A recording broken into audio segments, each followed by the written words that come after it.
Toyota Fortuner sir, ಯಾವ model sir ಇದು? Sir ಇದು ಫಾರ್ಚುನರ್ ಕಾರ್ ಆ್ಯಕ್ಚುಲಿ ಮಾಡಲ್ಲ, ಒಂದು ಕಾರ್ ಬಂದ್ಬಿಟ್ಟಿದೆ ನಮ್ಮ ಹತ್ರ.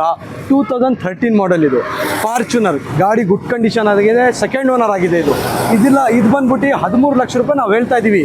50,000 ರೂಪೀಸ್ ಡಿಸ್ಕೌಂಟ್ ಇದೆ ಸರ್. ಇನ್ನೂ ಕಸ್ಟಮರ್ ಎದುರುಗಡೆ ಬರಲಿ ಆಫೀಸ್ಗೆ, 12,50,000 ಕೊಡ್ತೀವಿ ಅಂತ ಹೇಳ್ತಾ ಇದ್ದೀವಿ. ಕಸ್ಟಮರ್ ಆಫೀಸ್ಗೆ ಬರಲಿ, ವಿಸಿಟ್ ಮಾಡಲಿ, ಇನ್ನೂ ಮುಂದೆ ವೆಹಿಕಲ್ ಚೆಕ್ ಮಾಡಿ ನೋಡ್ಕೊಂಡು ಏನು ಕಂಡೀಷನ್ ಇದೆ ಎಲ್ಲ ನೋಡ್ಕೊಂಡು ಆಮೇಲೆ ಏನಿದೆ ಅದು ಮಾಡ್ಕೊಳ್ಳೋಣ ಸರ್.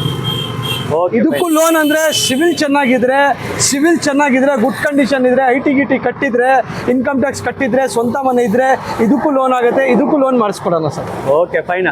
ಹೀಗೆ 12.5 ಫೈನಲ್ ಹೇಳ್ತಾರೆ. ನೀವು ಬಂದು ಗಾಡಿ ಸೆಲೆಕ್ಷನ್ ಮಾಡಿ ಇನ್ನೂ ಬೆಸ್ಟ್ ಪ್ರೈಸ್ ನಿಮ್ಗೆ ಮಾಡಿ ಕೊಡ್ತೀನಿ ಅಂತ ಹೇಳ್ತಾರೆ. ಮಿಲ್ಕಿ ವೈಟ್ ಕಲರು ಡೈಲೆಕ್ಟ್ ನೋಡ್ತಾ ಇದ್ದಾರೆ, ತುಂಬ ನೀಟಾಗುತ್ತೆ ಗಾಡಿ. ಟೈರ್ ಕಂಡೀಷನ್ ಎಲ್ಲ ಓಕೆ ಇರುತ್ತೆ. ಒಳಗಡೆ ಇಂಟೀರಿಯರ್ಸು ನಿಮ್ಗೆ ತೋರಿಸ್ತೀನಿ. ಇಂಟೀರಿಯರ್ಸ್ ನೋಡಿ ತುಂಬ ನೀಟಾಗಿ ಮೇಂಟೈನ್ ಮಾಡಿದ್ದಾರೆ.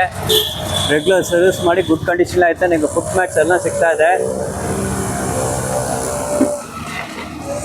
ಇಲ್ಲಿ ನೀವು ನೋಡ್ಬೋದು, ಸೀಟ್ ಎಲ್ಲ ಇಂಟ್ಯಾಕ್ಟ್ ಆಗಿದೆ. ಎಲ್ಲ ಸೀಟ್ ಕವರ್ಸ್ ಎಲ್ಲ ಪ್ರೀಮಿಯಂ ಕ್ವಾಲಿಟಿ ಸೀಟ್ಸ್, ನಿಮಗೆ ಎಲ್ಲ ಲೆದರ್ ಕವರ್ ಹಾಕಿದ್ದಾರೆ.